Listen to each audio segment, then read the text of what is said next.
You obviously would have watched the great man Inoue get up off the canvas to stop Lewis Neary. Before we specifically talk about the fight, obviously there's now the discussions about pound for pound. There always will be every time a superstar fights. Has he now jumped above Crawford, or you still have him as number 2 pound for pound? No, he's not. He's my number one now. Number one. Okay. There's no question about. And also um, it's making me think now. I wanted to rack up the air miles and the time zones as you've been doing, and I wanted to be there. I sat there with my father and my daughter's partner on Monday bank holiday with a screen here at the breakfast bar behind me. We were all doing commentary. It was like 3 generations of commentary going on. We were literally falling off our stools watching. For me, the fact he was knocked down in the first round and the way he came back, because he was reckless in that first round, looking for big shots, throwing himself across the ring to try and get an early finish. He's an absolute superstar. 55,000 in that arena where Wow. Obviously Mike Tyson lost to 42-1 outside Buster Douglas in 1990, the Tokyo Dome. I don't know if you've ever been there, but it's an amazing place. And the way they support the Japanese, I know we've had discussions about the way the Saudi Arabian crowd is. Ripples of applause in Japan, and he's one of their biggest stars. They don't go wild there. But I thought his poise, panache, precision, footwork, punch finality, power, of course, he is the monster. I think makes him, the way he's carried his weight up those divisions in terms of being able to, his power rather, up the divisions in being able to knock opponents out is extraordinary. And Lewis Neary, obviously getting him down early in the fight in the first round, you thought, wow, this is incredible. My father was sitting there going, wow, he's going to beat him. And I said, no, watch this guy though, because he is special. And slowly and surely demolished and chopped down the tree in front of him. Extraordinary performance. And when you think only he and Terence Crawford, Ade, are the only males to have 2 undisputed different weight hold it titles, if you like. I'll say that again. The only 2 male fighters to hold undisputed titles in 2 weight divisions, and Usyk may join them. Yeah. By the way, a week on Saturday if he beats Fury, so it'll be a triumvirate of stars in that sense. But I don't know about you, but for me, he's gone to number 1.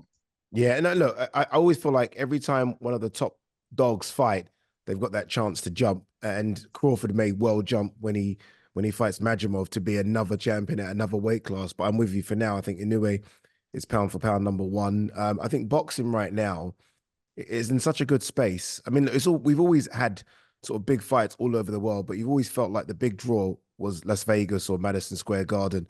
The fact we are going to Saudi where there's going to be thousands. As you said, the Tokyo Dome, 55,000. Kambosos is going to fight Lomachenko in front of nearly 20,000. There's massive fights now all over the world in different pockets. And like you, I was so jealous. I was on the plane back from Las Vegas, and thank God we had Wi-Fi, but I was just so jealous not to be there. You can't be everywhere, but I was so jealous not to be there. I was even texting Brad Jacobs, the COO of Top Rank, and Todd DeBuff, saying, God, I wish I was there, because it looked like an amazing show. A couple of other things about Inoue. What I think is extraordinary about the man is, and this is a column I wrote in the Telegraph the day after or the day of, here's one of the biggest stars in boxing, arguably the best boxer on the planet, who mainstream sports fans don't know. And I think this is an important point. 24 of his 27 fights in Japan, a brief sojourn to fight in Las Vegas twice under the Top Rank banner. And of course, he fought at the SSE Hydro 5 years ago, and a rare treat for us, 2-round demolition of his opponent. He's a secret to the sports world, but not a secret within the boxing world. And well said. True. I think it's a shame in a way, because, you know, everyone knows who Lewis Hamilton is. Everyone knows who Tiger Woods is. And this guy is almost on that level. And he could maybe even go up to featherweight and have a fight as well. And look at the riches there that he may find. He could fight Vasyl Lomachenko, for example. Imagine that fight. Vasyl Lomachenko against Naoya Inoue. Do you like that? I love it. I love it. I mean, everyone's trying to make those dream matchups, as you say. At the moment, he is at super bantam. Can he go to 126? Could he go to 130? Fight Yeah. someone at a catch weight? Ooh, Yeah, that's what 130, 130. Wow, that is. it's a lot. It's a lot, but you do wonder about these jumps if it's possible. I don't know. I'm not sure.